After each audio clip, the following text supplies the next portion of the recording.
In this video we're going way back, all the way back to the 1950s, because we're taking a look at a piece of audio equipment that was made in England. It's this, the Wondergram. This is a portable phonograph or record player. This was introduced into the UK in 1958 and it was sold over here as a miniature phonograph. But we also exported it to the US, where it was sold under the Emerson brand as a pocket phonograph. Now I think that's stretching it a little bit too far. It weighs about £2, this thing, and whilst it will just about fit in a jacket pocket, not the kind of thing that I'd recommend carrying around for long. Now this one I bought from eBay is in beautiful condition.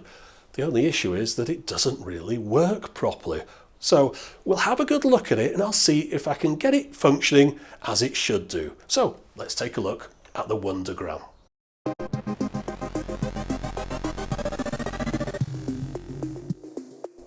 The earliest mention I can find of the Wondergram is in this May 1958 issue of the British publication The New Scientist. It mentions that the cigar box size gramophone is about to be put on the market here, but is also attracting much attention in the United States. And indeed in this January 1960 edition of the Billboard, as it was known then, it states that the Wondergram will be part of Emerson's 1960 lineup and will retail at $68. And you can see that price on this advertisement from around that time, and at the top there it's advertised as being the perfect vacation companion. Now the Wondergram made another appearance in the September 1962 edition of Billboard in a roundup of all the current phonographs from the major manufacturers. Now at this point it's still being sold at $68, which is in keeping with the price of the other portable devices here, but you're definitely paying a premium for the novelty factor, as quite a few of these now offer stereo playback. Now, normal stereo records of the kind that we can still play on record players today had been introduced to the market in around about 1958, the same year that the Wondergram had been launched in the UK. The machine that I've got here appears to have been purchased in November 1959. To this day, the Wondergram has an eye-catching appeal, very unique look, and because of its design, it's one that's very appealing to collectors. If you search online for Wondergram, you'll find plenty of pictures of it. The only real visual difference between a UK and a US Wondergram is this badge on the top. On the US one, the logo on the left is that of Emerson, and in the UK, it's of a company called Camp Bird. That's Camp Bird Industries, and apparently they went into liquidation in 1967. Looking around the device itself, if we flip it over, we can see that the bottom of the case is made of black plastic. There's also a single down-firing speaker at the back.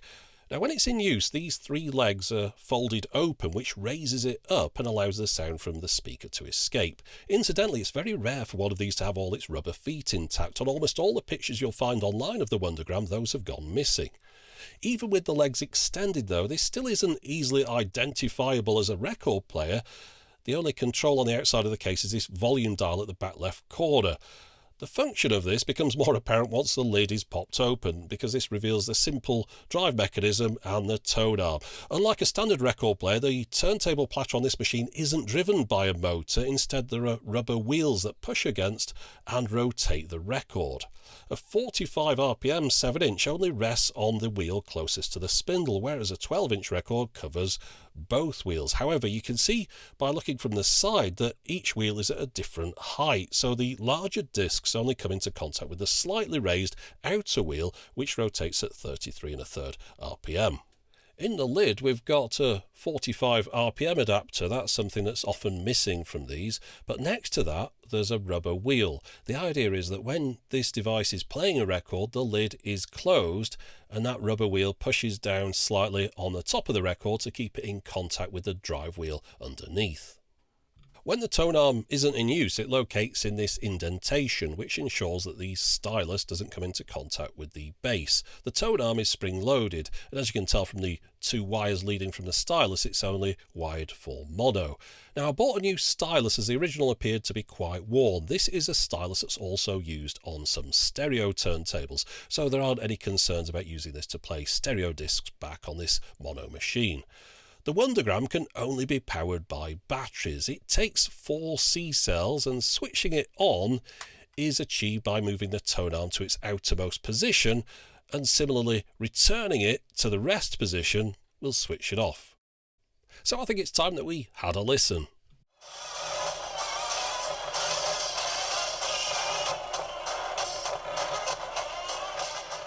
Now, the chap I bought this from said it was working. Perhaps it works better though with an LP. Let's try that.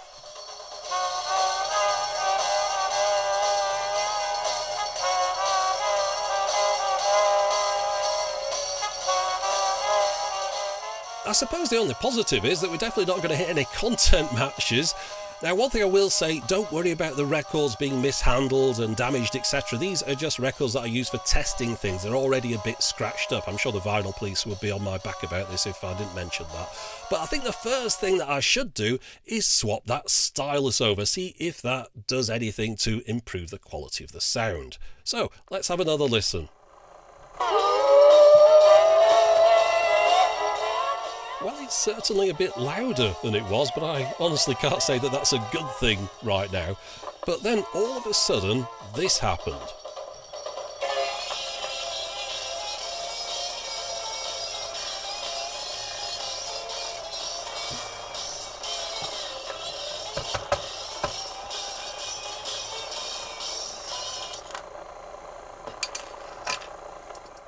Yes, in case you missed it, that was the stylus going for a ride. It's no wonder the sound went a little bit quiet. It turns out that the new stylus is a bit of a loose fit. The old one fit much better, but its needle was worn down.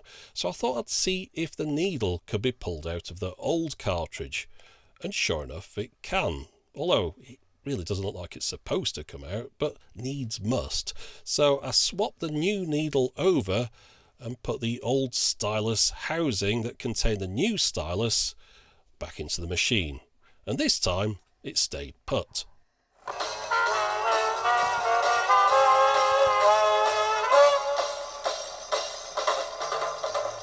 Still, there's plenty more to do to get this working properly. Hopefully I can fix those speed issues, and what you won't have noticed from those clips is that in person the volume was really very low, even with the dial turned to maximum. Now, I ended up taking out more screws than I needed to, but eventually I managed to get the machine open. I realised afterwards that I didn't need to remove the lid from the base, and that two of those screws that I had taken out were holding the motor assembly in place, so I put those back in. So you can see inside here that it's a very simple mechanism. The rubber drive wheels are held in a spring-loaded cradle to keep them pushed against the record, and the 45 RPM wheel is the one that's driven by pushing against the motor's drive shaft, with the 33 1/3 wheel being attached to the first wheel by another drive shaft. Now, my first job was to replace the capacitors, especially any that were on the amplification circuit. Now, I managed to get two of the screws on the circuit board out, but the third one was inaccessible due to the speaker, which I assume was somehow attached to the same board.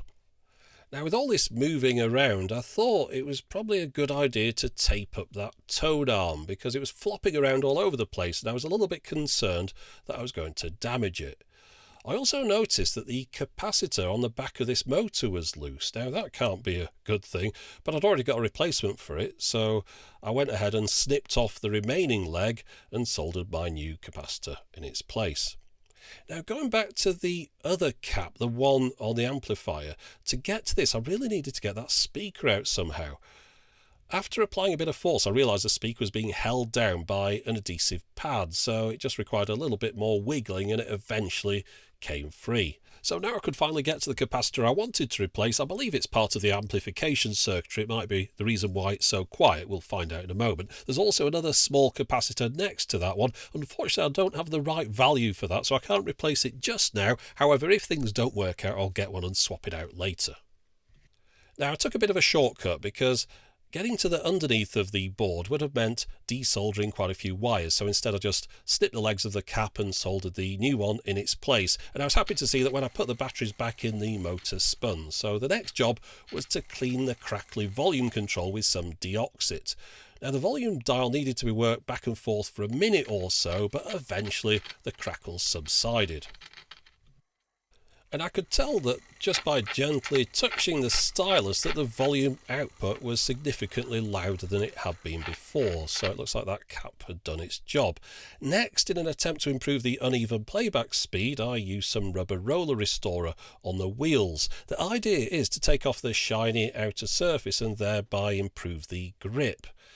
So now I'm back onto reassembly. The speaker needs to be put back in its place, so once all the remnants of the old rubber pad had been cleaned off and vacuumed away, a new 3M pad was applied and the speaker was stuck back down. After that, it's just a matter of reversing everything I've done, putting it all back together and putting all those screws back in again. I've also noticed the lid of the battery compartment seems to be missing some kind of a pad, so to cover up the mess that was on the inside of here, I cut out and applied a suitable replacement. I also noticed the pitted appearance of the spindle seems to be letting the side down a bit. Now, whilst it's not possible to get it back to its original condition, with a bit of metal polish, it did make the appearance quite a little bit better. Oh, and by the way, if you're wondering what that diagonal hole is for that's on the base, well, that's where the wheel from the lid rests when the device is closed up. In total, this has been a few hours' work spread over 2 days, so let's see if it's all been worthwhile.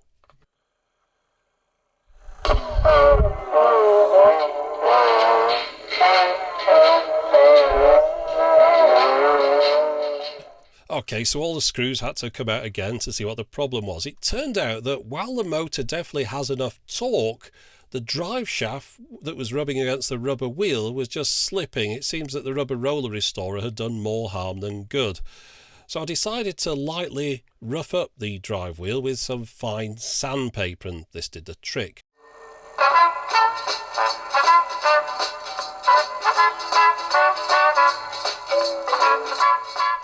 The consistency of the speed is still far from ideal, but it's never going to be perfect. It's as much down to the design of the drive mechanism as anything else. The hardened rubber on the drive shaft definitely doesn't help though, so perhaps one day I'll try replacing that with something like heat shrink tubing.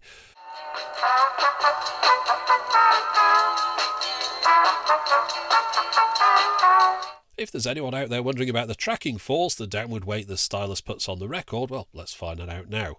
Using these scales, which have a maximum of 5 grams, we'll start off at -5 by putting that weight on there. And then if we put the arm on it, it brings it up to 4 grams. So add 5 to 4, we're up to a total of 9 grams tracking force. That's quite considerable. Although when it comes down to it, this really is more of a semi-functional novelty than a properly useful record player. I certainly wouldn't trust it with any of my decent records. It's more one for looking at than listening to, but I hope you've enjoyed having a look at the Wondergram here today, and as always, thanks for watching.